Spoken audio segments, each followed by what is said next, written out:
یہ جو ایک دل خراش واقعہ پچھلے دنوں لاہور میں پیش آیا، ایک ماں نے 3 بچوں کا قتل کیا، یہ انتہائی قدم اس کی جانب سے کیوں اٹھایا گیا؟ کیا حقائق ہیں اس کے پیچھے؟ اور کیا مزید ڈیٹیلز اس حوالے سے آپ کے پاس موجود ہے؟ بتائیے۔ کنزا، سب سے پہلی بات تو یہ کہ کسی بھی صورت، کسی بھی حالات کے پیش نظر اس خاتون کو جسٹیفائی نہیں کیا جا سکتا جی کہ اس بالکل۔ نے اتنے سنگین حالات کی وجہ سے اپنے 3 بچوں کو گلے کاٹ دی۔ لیکن وہ اس نہج تک کیوں پہنچی، ہم آج اپنے ناظرین کو ایک ایسے حقائق بتائیں گے کہ ایک عامل ہے جیلی پیر جھنگ کا۔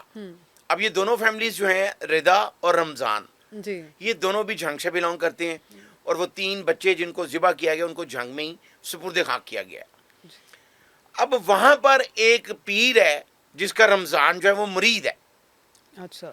اور ہمارے معاشرے میں آج سے نہیں، یہ بڑی دیر سے جو ہے یہ اس طرح کے جو جیلی پیر ہیں وہ تباہی پھیلا رہے ہیں۔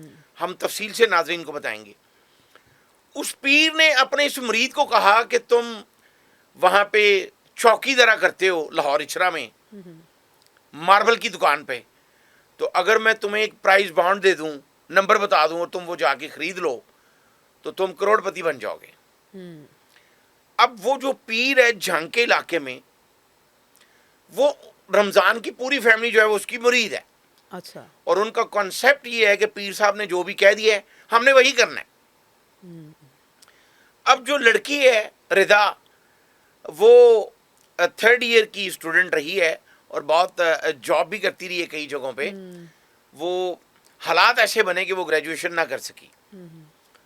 میں پھر اپنی بات کو دہرانے لگا ہوں کہ ہم اسے جسٹیفائی نہیں کریں گے، اسے سخت ترین سزا ملنی چاہیے۔ بالکل۔ لیکن اب اسی پیر نے اس رمضان کو کہا، یہ ساری باتیں ردا نے ڈیورنگ انویسٹیگیشن اعلیٰ پولیس افسران کو بتائی ہیں، کہ اس پیر نے اس کے خاوند کو کہا کہ ردا کو میرے پاس بھجوا دو 2 دن کے لیے جنگ میں، اس کے بعد تیسرے دن میں اسی کو ایک پرائز بانڈ کا نمبر دوں گا اور وہ آپ کا نمبر لگ جائے گا۔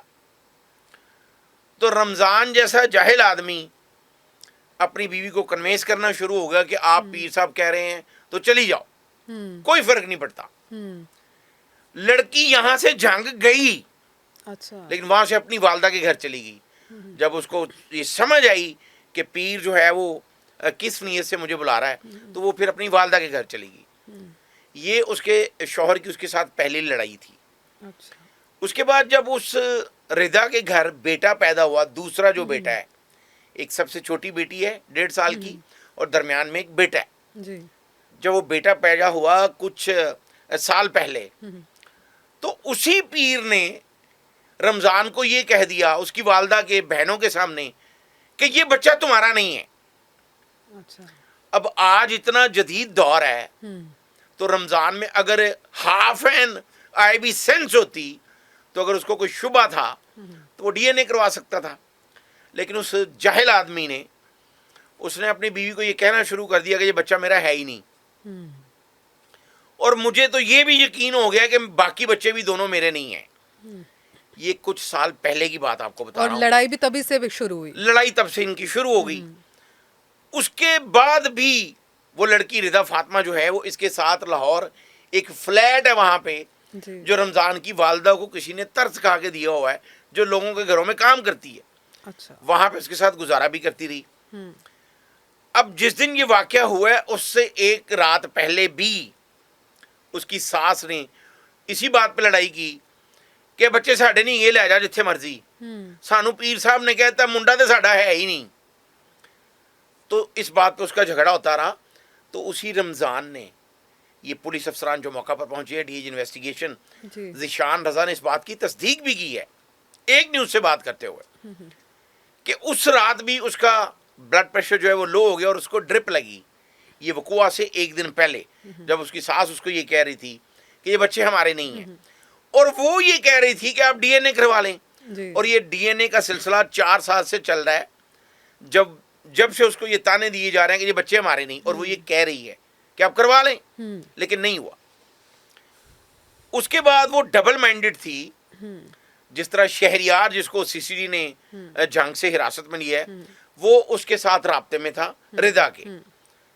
اور رضا سے وہ شادی بھی کرنا چاہتا تھا اور رضا بھی کرنا چاہتی تھی کہ میں اپنے خاوند سے طلاق لوں گی. جی اب رضا نے یہ بھی بتایا کہ پہلے اس نے پلان کیا کہ وہ خودکشی کر لے, جی پھر اس کا دوسرا پلان یہ تھا کہ خاوند کو قتل کر دے, پھر اس کا تیسرا پلان یہ بچوں کا بنا کہ اگر خاوند کو قتل کیا اور میں چلی گئی تو بچے میرے رہ جائیں گے. خراب ہو جائیں گے, اور ساس جو ہے وہ تو لوگوں کے گھروں میں کام کرتی ہے. پھر ایک بات یہ بھی سامنے آئی کہ اسی رمضان نے یہ رضا نے الزام لگایا اپنے خاوند پہ پولیس افسران کے سامنے کہ وہ اس کو یہ کہتا تھا کہ اچرا کے گردنواں میں کچھ لوگ ایسے ہیں, باثر ہیں, پیسے والے ہیں, آپ ان کو اپنے جال میں پھنساؤ. رضا کو کہتا تھا Yes. اپنی وائف کو کہ ان کے ساتھ آپ انڈرسٹینڈنگ کرو, وہ بہت پیسے والے لوگ ہیں.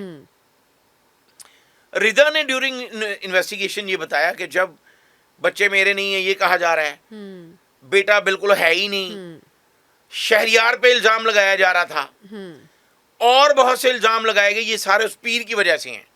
اچھا, شہریار جو کہ رضا کا بوائے فرینڈ تھا, اس کا علم اس کے گھر میں تھا, اس کے خاوند کو علم تھا, اس کے خاوند کو بھی پتا تھا, اس کی ماں کو بھی پتا تھا, لیکن ان کو یہ پتا تھا. دیکھیں ہم آج اس لیے سفر کر رہے ہیں اور اس طرح کے واقعات ہو رہے ہیں کہ ہم اسلام سے دور ہو چکے ہیں. یہ کون سا کانسیپٹ ہے کہ جی خاوند کو, ننند کو, ساس کو, سب کو پتا ہے کہ جی اس کا ایک دوست ہے. جی تو آئی ڈونٹ تھنک سو کہ یہ ایسا ایک ہمارے معاشرے میں پہلے ہوتا تھا, ایسا نہیں ہوتا تھا. رضا نے جب یہ پلان کر لیا, پھر اس نے وہ چھری خریدی جو اس کے گھر میں پڑی تھی. یہ اس نے بتایا ہے کہ پچھلے 8 دنوں سے وہ کشمکش میں تھی کہ وہ کیا کرے, اپنے آپ کو مارے, خامند کو قتل کرے یا بچوں کو قتل کرے. لیکن جب لاسٹ نائٹ, اس وقوع سے پہلی جو رات تھی, ساس نے پھر یہی کہا لے جا بچے ساننی چاہیے ساڈے ہے گئی نہیں, نہ ہے ساڈی نسل ہے, اے جھنگ دے کسے بندے دے. جب سر اتنا ایکسٹریم معاملہ تھا تو رضا کی طرف سے ڈیورس کیوں نہیں لی گئی, یا جب شوہر کو پتا تھا کہ رضا کا ایک بوائے فرینڈ ہے یا اس کا کوئی دوست ہے تو اس کے شوہر کی جانب سے کیوں ڈیورس نہیں دی گئی اور ساتھ ہی کیوں رکھا جب اس پہ اتنے سنگین الزامات بھی لگائے گئے؟ بڑا اچھا سوال کیا آپ نے. جو شوہر خود کہہ رہا ہے کہ اچرا کے بعض افراد جو ہیں پیسے والے, ان کے ساتھ سیٹنگ کرو, تو اس کو شہریار سے کیا پرابلم تھی؟ شہریار کی جو سی ڈی آر نکالی گئی ہے 700 کے قریب کالز ہیں اس کی 45 دنوں میں رضا کے ساتھ. وہ رابطے میں ضرور تھا اور ایک دن میں 20 کالز بھی ہوئیں, لیکن اس کا یہ کہنا ہے جو اس نے ابتدائی بیان دیا ہے کہ میرا اس قتل سے نہ کوئی تعلق ہے, نہ پلاننگ میں شامل تھا, نہ مجھے پتا تھا کہ رضا یہ کرنے والی ہے. ہاں یہ ضرور تھا کہ وہ اس سے طلاق لے کر مجھ سے شادی کرنا چاہتی تھی اور میں بھی چاہتا تھا, لیکن اب وہ بچوں کے ساتھ رضا کو قبول نہیں کرنا چاہتا تھا کہ بچے اپنے باپ کے پاس چھوڑ کے آؤ. اب یہ ساری باتیں ہم اس لیے نہیں کر رہے کہ ہم رضا کو جسٹیفائی کر رہے ہیں, اس کو تو سزا ملنی چاہیے, اور سی سی ڈی کو خاص کر جو تفتیش دی گئی ہے تو رضا کو یقیناً اس کو سزا ملے گی اور بڑی خوفناک سزا ہوگی اس کی. جی بالکل تفتیش کی جا رہی ہے اس سے.